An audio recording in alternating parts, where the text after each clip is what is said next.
Coin du monde, mais le rattachement au Maroc reste vivace. Plus de 6 millions de nos concitoyens résident aujourd'hui à l'étranger. Une diaspora qui fait rayonner l'étendard du royaume dans les 5 continents.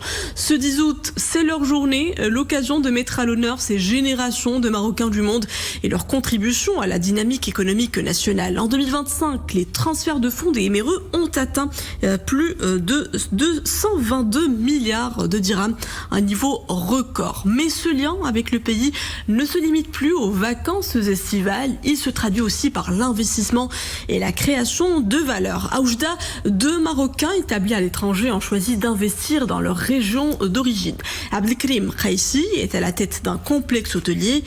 Ahmed Tarifit, lui, a choisi le secteur de la restauration. Leur portrait croisé signé Rachid Latabi, Fatem Zahra Shakir et Maria. Où demeurent mes plus beaux souvenirs. Autre départ, autre trajectoire, mais une même volonté, celle de revenir vers ses racines. Comme Abdelkrim Kassi, Ahmed a construit une partie de sa vie aux Pays-Bas, avant de choisir de renouer avec son pays d'origine.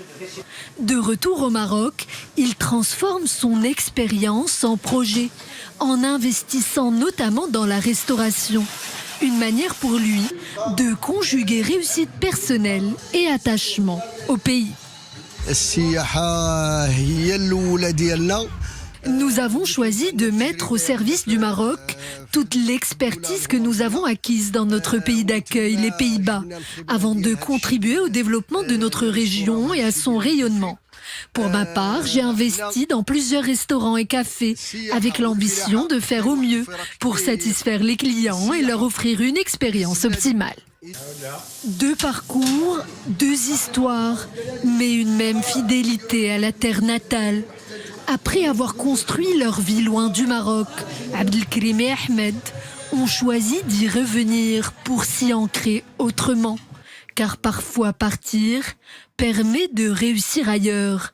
Mais revenir, c'est donner un sens à cette réussite et participer un tant soit peu, le cœur battant, au rayonnement de son pays.